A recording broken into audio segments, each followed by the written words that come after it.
Voici le sabbat, le jour de repos, sanctifié par notre Dieu. Voici le sabbat, le jour du repos, sanctifié par notre Dieu.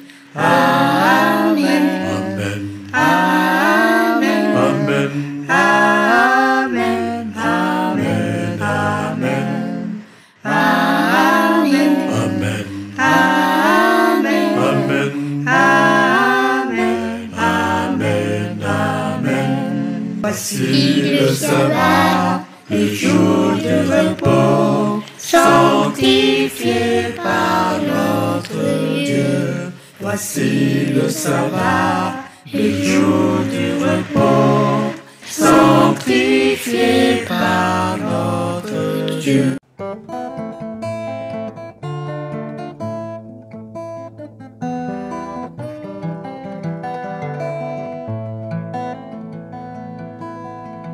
Ô Éternel qui séjournera dans ta tente, qui demeurera sur ta montagne sainte, celui qui marche dans l'intégrité, qui pratique la justice et qui dit la vérité selon son cœur. Il ne calomnie point avec sa langue, il ne fait point de mal à son semblable, et il ne jette point l'opprobre sur son prochain. Il regarde avec dédain celui qui est méprisable. Mais il honore ceux qui craignent l'Éternel. Il ne se rétracte point s'il fait un serment son préjudice. Il n'exige point d'intérêt de son argent. Il n'accepte point de don contre l'innocent. L'homme qui se conduit ainsi ne chancelle pas.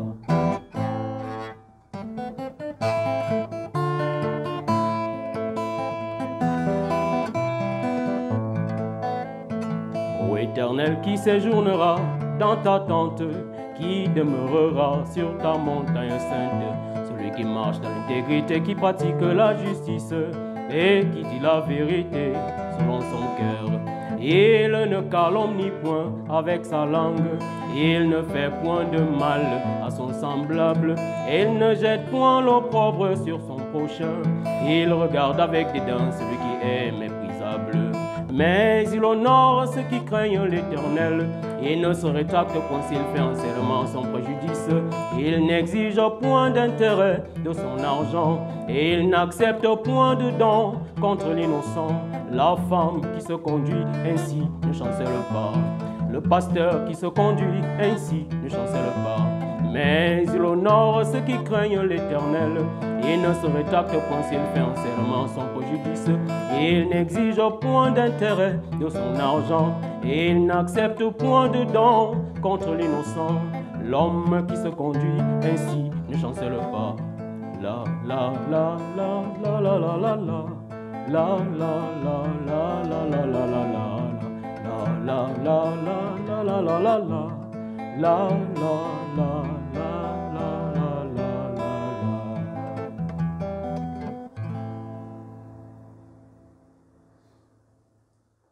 Frères en Christ, bonjour, bonsoir.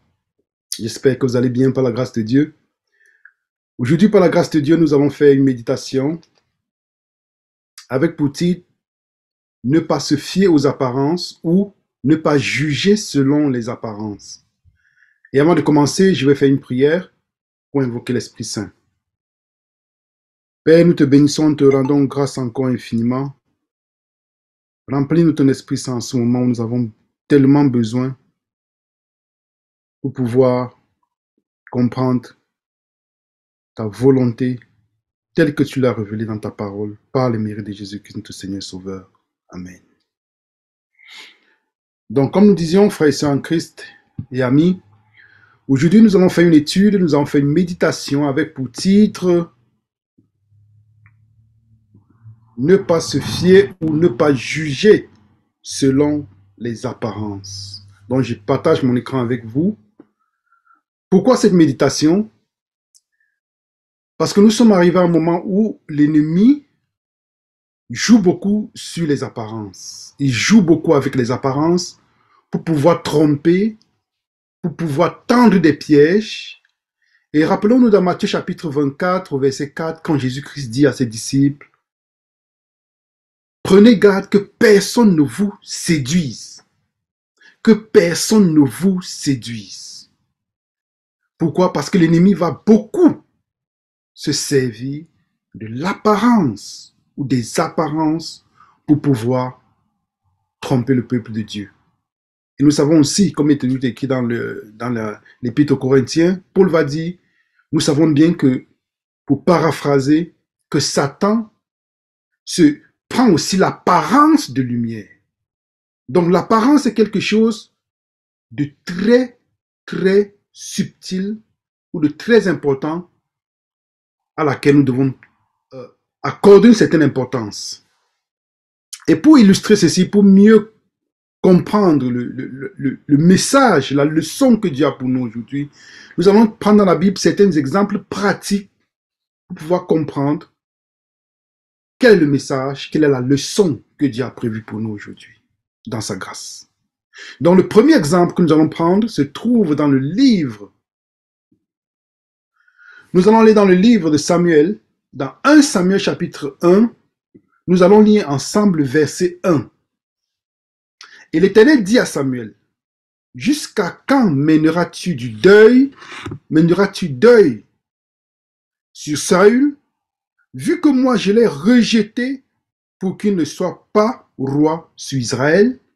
Remplis ta corne d'huile et va, et j'enverrai vers Isaïe, de Bethlémite, car j'ai vu parmi ses fils un roi pour moi. » Mettons-nous d'abord dans le contexte. Dieu s'est choisi un nouveau roi pour Israël parce que Saül s'est détourné des voies de Dieu. Et il va appeler Samuel d'aller oindre le nouveau roi. Et que va-t-il se passer quand Samuel va se rendre chez Isaïe, le Bethlémite? Nous allons aller ensemble dans les versets 6 et 7. Donc je lis pour nous. Et il arriva que, comme ils entraient, il vit Eliab et il dit, « Certainement, loin de l'Éternel est devant lui. » Et l'Éternel dit à Samuel, « Ne regarde pas son apparence, ni la hauteur de sa taille, car je l'ai rejeté. Car l'Éternel ne regarde pas ce à quoi l'homme regarde, car l'homme regarde à l'apparence extérieure et l'Éternel regarde au cœur. » Donc Samuel, qui est un prophète, lui aussi regardait à l'apparence. Il était attiré par l'apparence. Certainement, quand le premier fils est entré, Eliab, il était certainement grand de taille, il était baraqué, selon le concept que nous avons de la société, de l'homme établi, de l'homme qui a réussi. Ok, il faut que l'homme soit baraqué, qu'il ait fait beaucoup de gym et tout.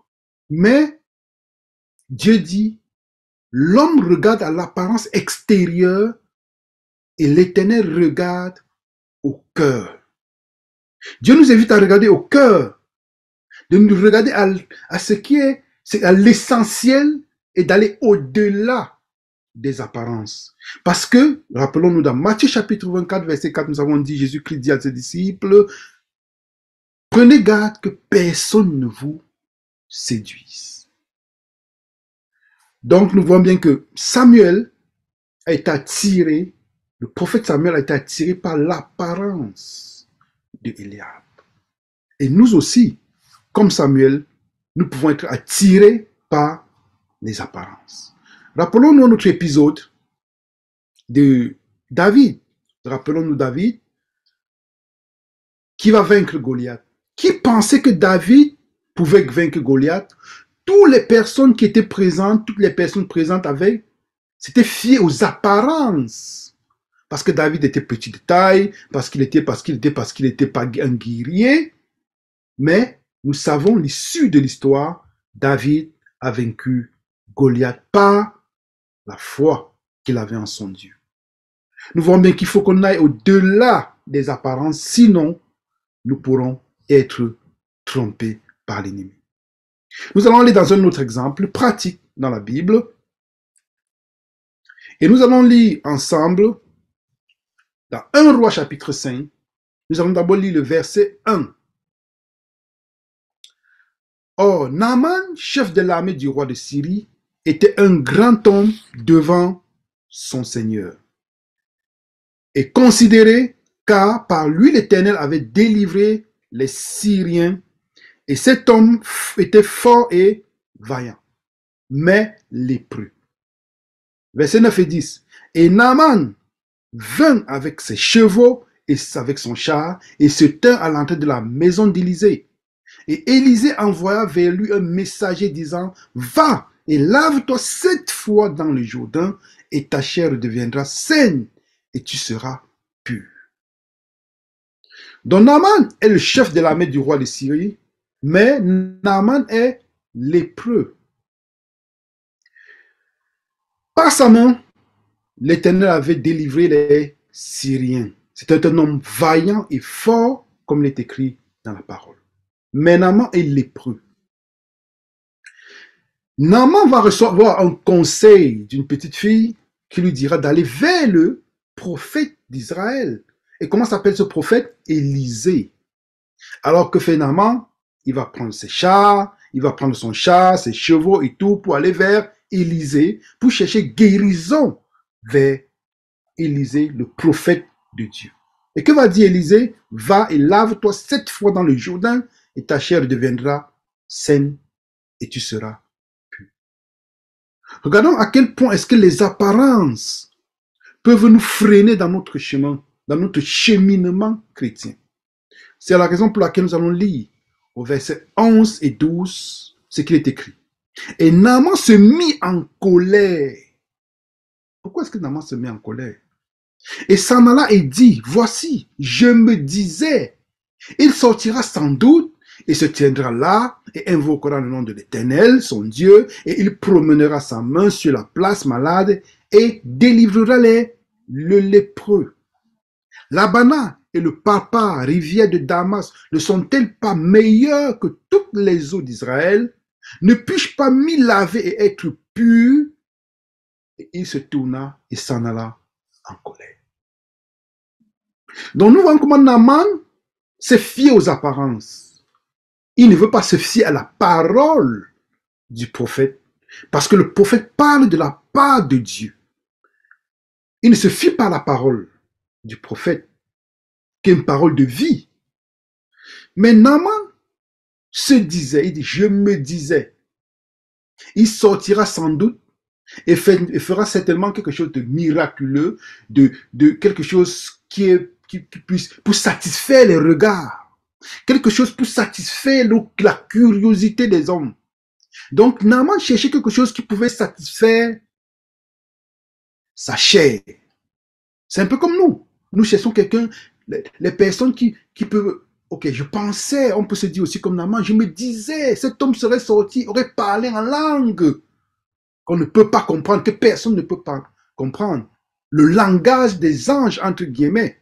Pourtant, les anges sont toujours adressés aux humains dans un langage compréhensible. On cherche quelque chose d'extraordinaire pour pouvoir satisfaire notre curiosité. Mais ce n'est pas ça que Dieu voulait de Naaman. Il a dit, va et lave-toi. Ici, nous avons un message très fort. Rappelons-nous de Jésus-Christ. Dans Jean, chapitre 3, quand il parle avec Nicodème, je pense qu'il va dire au verset 5, je te le dis en vérité, qui n'est d'eau, qui n'est pas né d'eau et d'esprit, ne pourra voir le règne de Dieu. Naître d'eau et d'esprit, c'est quoi? C'est le baptême.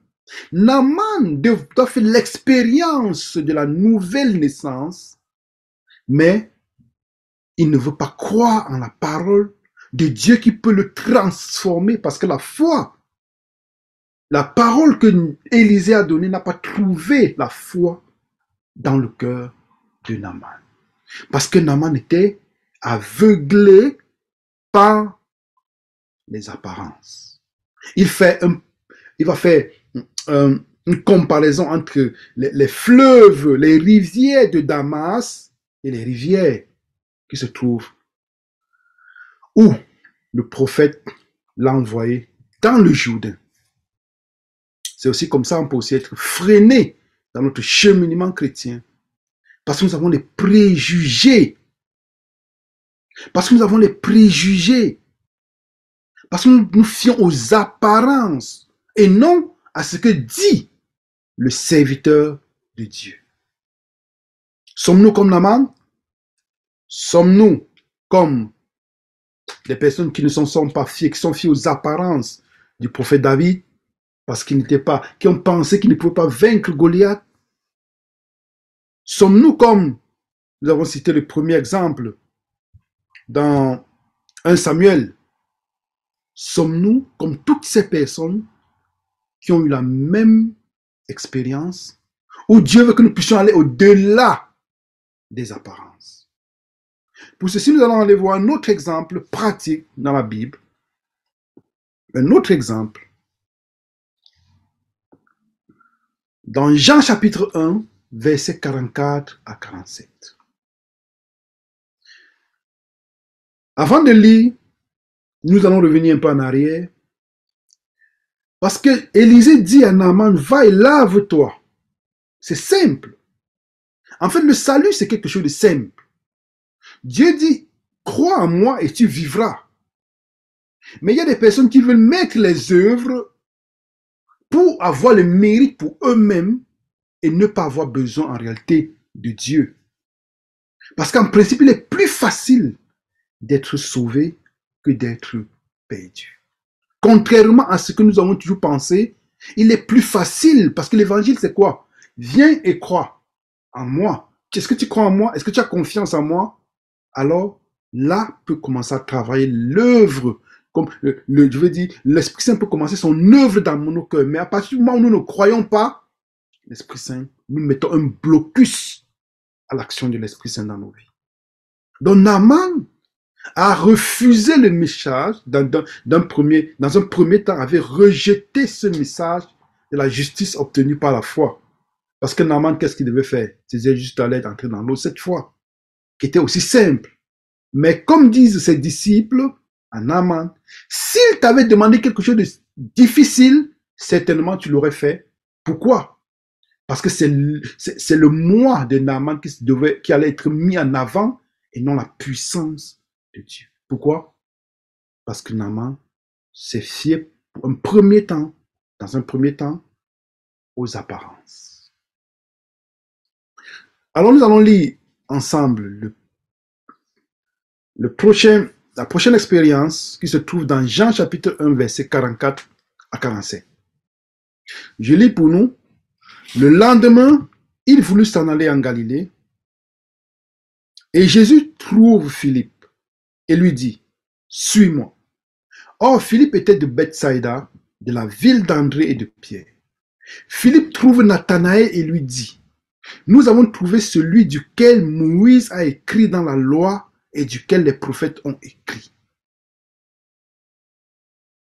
Jésus, le fils de Joseph, qui est de Nazareth. Et Nathanaël lui dit, peut-il venir quelque chose de bon de Nazareth? Philippe lui dit, viens et vois. Nous voyons ici que Philippe joue le rôle de missionnaire. Il va annoncer la nouvelle à Nathanaël. Nous avons trouvé le Messie, celui dont parlent Moïse et les prophètes. Mais que va dire Nathanaël? Dans un premier temps, Nathanaël se fie aux apparences. Le titre de notre méditation, c'est quoi? Ne pas se fier aux apparences. Ou doit-on se fier aux apparences? Et Nathanaël lui dit, peut-il venir quelque chose de bon de Nazareth? Donc Nazareth était une ville de brigands, une ville de prostitution, de tout ce qu'il y a de malsain, d'impur. Mais Jésus va sortir de Nazareth. Qu'est-ce que quelque chose de bon peut sortir de Nazareth? Est-ce que quelque chose de bon peut sortir de cette personne, de cette ville? Ce n'est pas à nous de juger si quelque chose de bon peut sortir de cet endroit, d'un endroit où non. Parce que c'est Dieu qui a l'œuvre. Le plus souvent, nous rencontrons des personnes.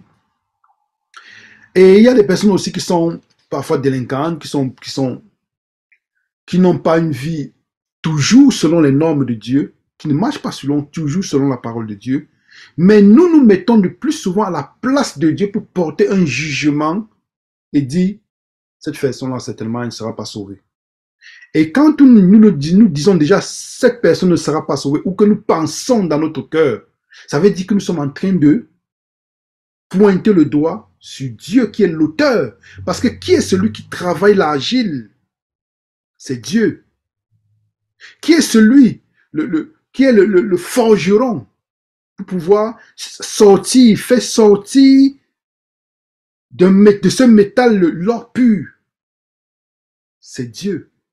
Mais à partir du moment où nous disons et nous portons un jugement, parce que le jugement c'est la condamnation, quand nous portons un jugement dans le sens de condamnation sur un être, une créature de Dieu, ça veut dire qu'on porte un jugement sur l'œuvre que Dieu est en train de faire dans la vie de la personne. Dieu nous invite à intercéder. Dieu nous a donné encore la possibilité d'intercéder. Et seuls ceux qui ont l'amour de Christ dans leur cœur pourront voir le règne des cieux. Donc Nathanaël se fie aux apparences, au fait que Jésus-Christ soit sorti de Nazareth. Mais que va dire l'esprit de prophétie de Nathanaël? Dans un premier temps, il ne se fie pas. Si Nathanaël avait pris les rabbins pour guide, il n'eût jamais trouvé Jésus. C'est parce qu'il voulait voir et juger par lui-même qu'il devint un disciple. Aujourd'hui, beaucoup de personnes sont retenues loin du bien par quelques partis pris. Il en serait tout autrement si elles voulaient venir et voir. Dans un premier temps, Nathanaël se dit, est-ce que quelque chose de bon peut sortir? Peut sortir de Nazareth, peut sortir de la France, peut sortir de l'Afrique. Mettez n'importe quel pays à la place de Nazareth. Mais Nathanaël, quand même, a quelque chose dans le cœur, c'est qu'il cherche la vérité. Il cherche quand même la vérité, il veut écouter de lui-même, il veut voir de lui-même. C'est parce qu'il voulut voir et juger par lui-même qu'il devint un disciple.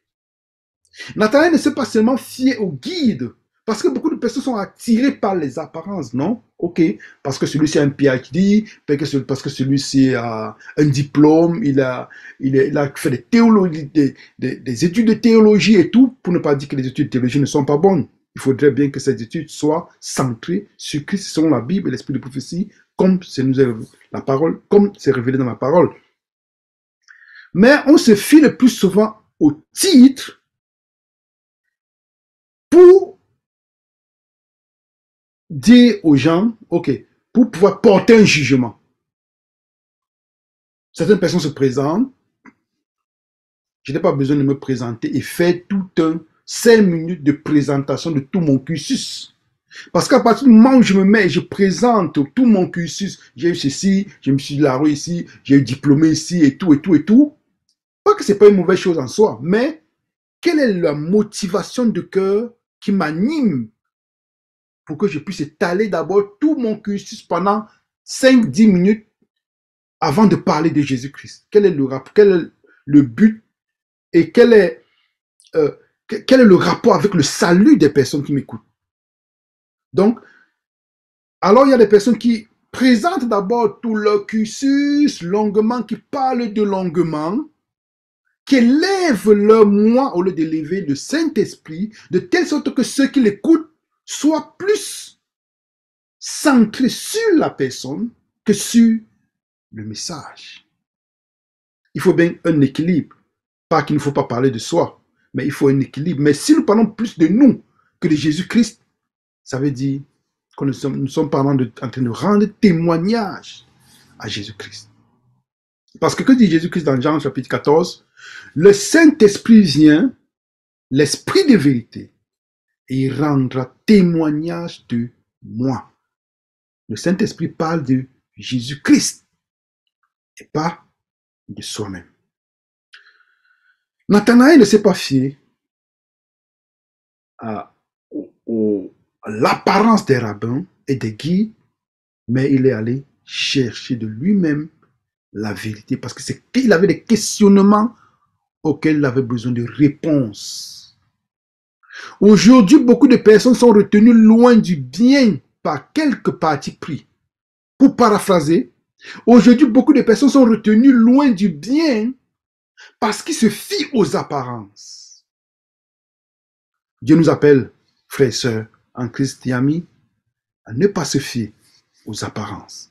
Et continuons avec l'esprit de prophétie qui dit dans Jésus-Christ, page 123, paragraphe 2, « On ne peut pas venir à la connaissance de la vérité aussi longtemps qu'on se fie à une autorité humaine. À l'exemple de Nathanaël, nous devons étudier la parole de Dieu pour nous-mêmes et prier en vue d'obtenir l'illumination du Saint-Esprit. Il nous apercevra dans le lieu secret de la prière, celui qui vit Nathanaël sous le figuier. Des anges sont envoyés du monde de la lumière auprès de ceux qui cherchent humblement les directions divines. » Donc, comme Nathanaël, nous devons aussi investiguer les Écritures de nous-mêmes et ne pas se fier aux apparences. Pour pouvoir détecter si l'apparence, pour aller au-delà des apparences de doigt, qu'est-ce qu'on doit faire? Jean va nous le dire, Jésus-Christ nous le dira par son serviteur Jean. Dans 1 Jean 4, verset 1, qu'est-ce qu'il va dire? Frères et sœurs, ne vous fiez pas à tous les esprits, pour pouvoir paraphraser. Ne vous fiez pas aux esprits, mais vous devez investiguer. Vous devez mettre à l'épreuve l'esprit qui parle à travers celui qui dit ou prétend être parler de la part de Dieu. Et pour pouvoir éprouver les esprits aller au-delà de l'apparence, ça ne peut que se faire en se basant sur l'autorité ou par l'autorité des Écritures. Comment aller au-delà de l'apparence? Il est écrit à la Bible et à l'esprit de prophétie, à la loi et au témoignage. Nous allons aller dans un autre contexte, ou bien nous allons aller dans un autre exemple pratique pour pouvoir comprendre plus en profondeur cette question d'aller au-delà des apparences et ne pas juger selon les apparences. Nous avons un exemple. Nous avons un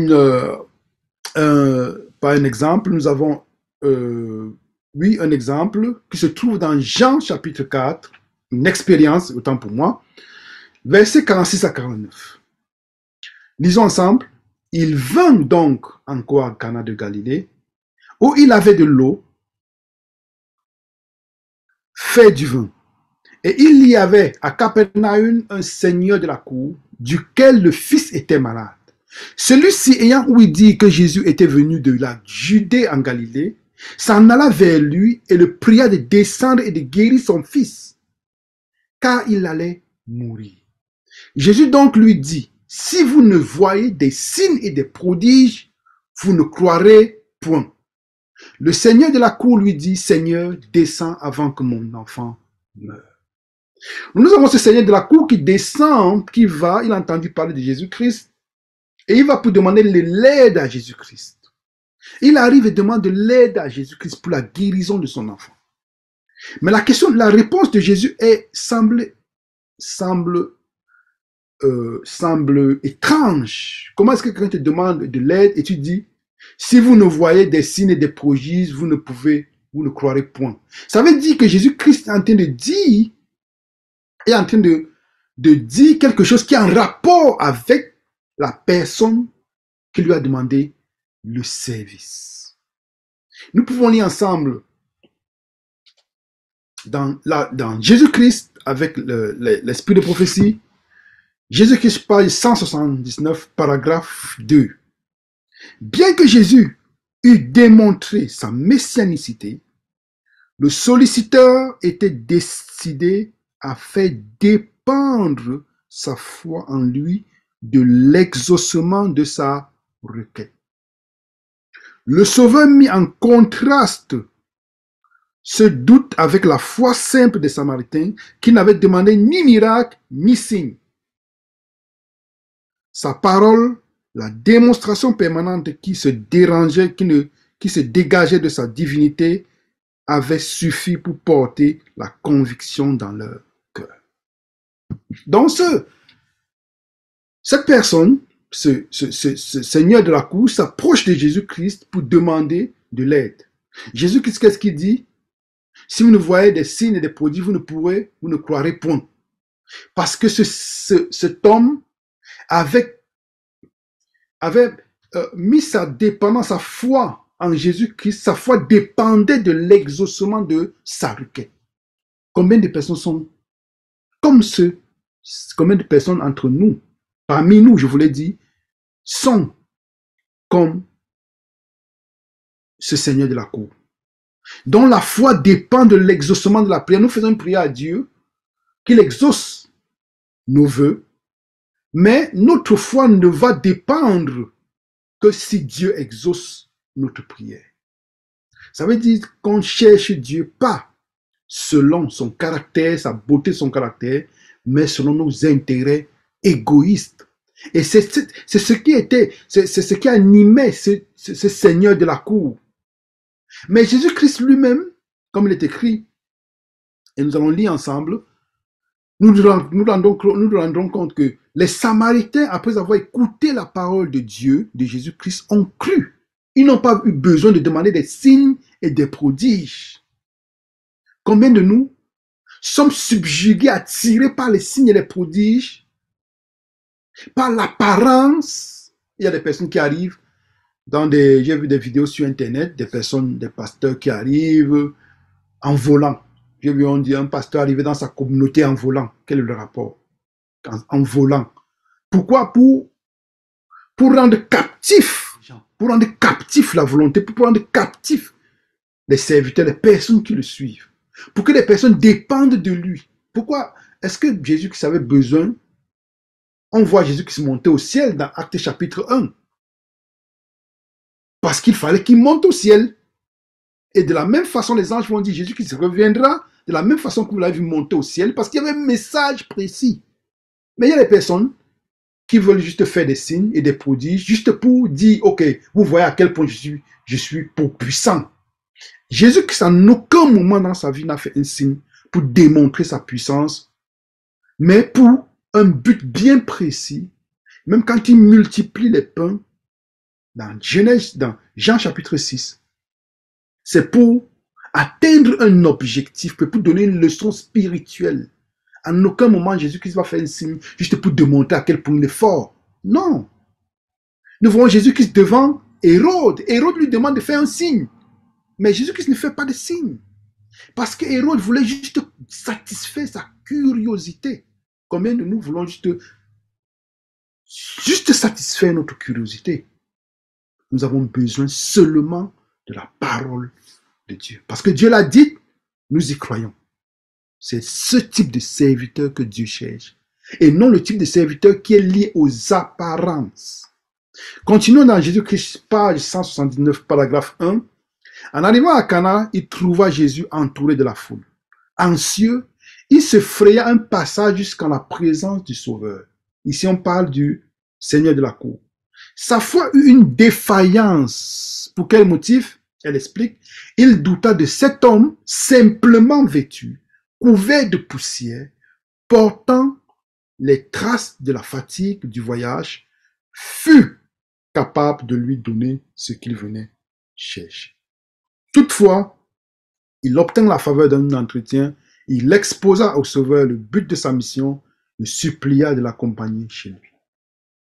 La foi de cet homme de la cour a défailli. Pour quel motif? Parce qu'il voit Jésus simple. Est-ce que Jésus qui était dans une Ferrari, bling bling, comme beaucoup de prédicateurs, pour démontrer leur richesse, qu'ils ont été bénis et que les autres ne sont pas bénis? Non, c'est pas l'apparence qui compte. C'est le message qui doit nous attirer. C'est la vérité qui doit nous attirer. Donc, il met sa foi est défaillante. Il est écrit, il douta de cet homme simplement vêtu, couvert de poussière, portant les traces de la fatigue du voyage. Fut capable de lui donner ce qu'il venait chercher. Combien de nous trouvons-nous dans la situation où nous sommes trouvés dans cette même situation de ce Seigneur de la cour parce que nous nous fions aux apparences. Jésus-Christ a un plan d'amour pour nous. Dieu a un plan d'amour pour nous.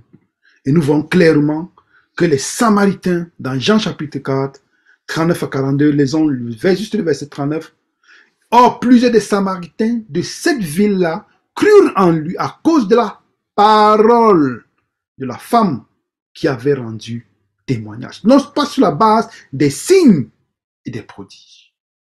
Mais nous voulons toujours un signe. Il y a une chanson qui chante, donc, je veux mon signe aujourd'hui. Je ne sais pas comment ça chante là. Je veux mon miracle. Ok, je veux mon miracle aujourd'hui.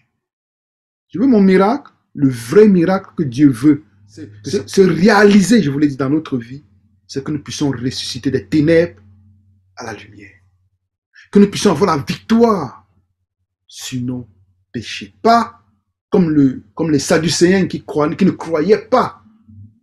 Si nous nous rappelons l'étude que nous avons fait la dernière fois, en quel groupe est-ce que vous appartenez? Pas comme les Sadducéens qui ne croyaient pas en la résurrection des morts et qui partisaient avec Rome, qui étaient riches, qui avaient des places bien précises dans le sacerdoce. Non.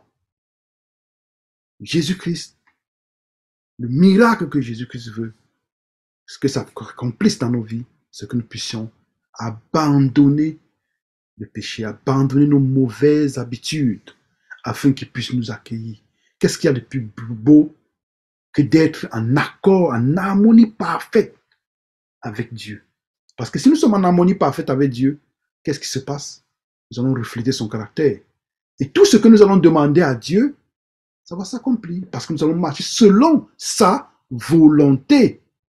Donc si nous allons au-delà de l'apparence, alors Dieu pourra exercer son pouvoir de création dans nos vies, parce que si nous sommes en Christ, nous sommes une nouvelle création, une nouvelle créature.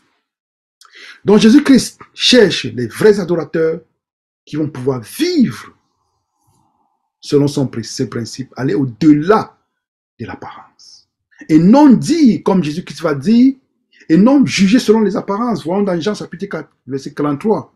Or, après les 2 jours, il partit de là et s'en alla en Galilée.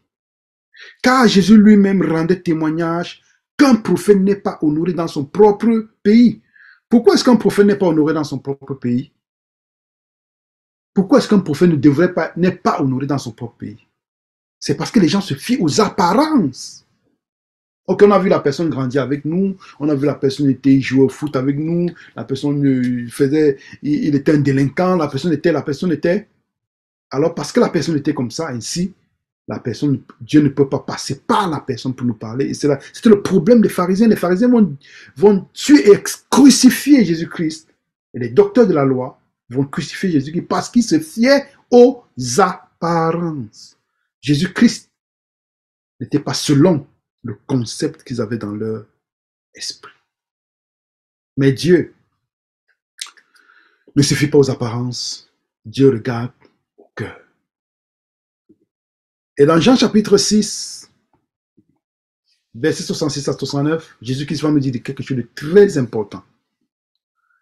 Dès lors, plusieurs de ses disciples se retirèrent et ils ne marchaient plus avec lui. Jésus donc dit aux 12, « Et vous, voulez-vous aussi vous en aller? » Simon-Pierre lui répondit, « Seigneur, auprès de qui nous en irions-nous? Tu as les paroles de la vie éternelle. Et nous croyons et nous savons que toi, tu es le Saint de Dieu. » Donc, Pierre ne s'est pas fié aux apparences. Où irions-nous? Tu as les paroles. Pierre est resté à la parole. Tu as la parole de vie. Tu as la parole qui peut me transformer. Tu as le message. Donc, allons au-delà des apparences, frères et sœurs, amis. Écoutons le message. Parce que Jésus-Christ va dire dans Jean chapitre 17, verset 17, Père, sanctifie-les dans ta vérité, parce que ta parole est vérité. C'est la parole qui peut nous sanctifier. Mais seuls ceux qui seront sanctifiés pourront voir Dieu. Comme il est écrit dans la parole, personne ne pourra voir Dieu s'il n'est pas saint, car Dieu est saint. Et nous devons, puisque nous avons été mis à part pour un but précis, pour un plan précis, afin que nous puissions être la lumière du monde, nous devons aller au-delà des apparences. Parce que Dieu lui-même ne tient pas compte des apparences. Il ne fait pas de favoritisme. Comme il est écrit dans Romains 2, verset 11. Dieu ne fait pas de favoritisme. Dans Actes chapitre 10, avec l'exemple de Corneille, qui était un païen, dont la famille a reçu la pluie, dont la famille a reçu le Saint-Esprit, le don du Saint-Esprit. Dieu va dire, il est écrit aussi que Dieu ne tient pas compte des apparences. En d'autres termes, Dieu ne fait point de favoritisme. Nous, le plus souvent, nous faisons le favoritisme dès que nous voyons quelqu'un qui est bien habillé, dès que nous voyons quelqu'un qui est en costard, alors on baisse la garde et on tient la personne sur un piédestal. Mais si nous rencontrons une personne qui est mal habillée, qui est mal vêtue, qui est mal, alors nous nous faisons déjà une idée, une condamnation, un jugement. Pourtant, nous n'allons pas au-delà de ce que nous voyons. Dieu veut que nous puissions aller au-delà de ce que nous voyons, parce que la foi, c'est la ferme assurance des choses qu'on espère, la démonstration des causes, des choses qu'on ne voit pas. Mais cette foi est basée sur les promesses de Dieu, parce que ces promesses, on ne les voit pas encore, mais on espère, parce que nous sommes sûrs que quand Dieu dit une chose, la chose est. Dieu nous demande, Père, frères et sœurs amis, d'aller au-delà des apparences, parce que l'ennemi va utiliser beaucoup l'apparence, parce que lui-même il se déguise en ange de lumière, parce qu'il sait que pour pouvoir nous séduire, qu'il va falloir qu'il satisfasse nos sentiments et nos émotions et notre chair. Mais nous devons être des esprits, nous devons être des hommes spirituels. Galates 5, verset 16, marchez selon l'esprit et vous n'accomplirez point les désirs de la chair.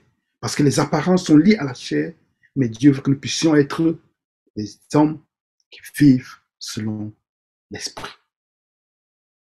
Que l'Éternel nous bénisse et que l'Éternel vous bénisse, frères et sœurs. Nous sommes arrivés à la fin, à la conclusion de notre étude, notre méditation d'aujourd'hui, dont je vais vous inviter à faire avec moi une prière. Père, nous te bénissons, nous te rendons grâce encore infiniment pour ce moment que tu nous as donné de pouvoir partager avec les frères et les sœurs qui nous écoutent. Merci de nous remplir ton Esprit Saint, Père, afin que nous puissions regarder les autres et notre prochain, pas selon les apparences, mais avec les yeux spirituels.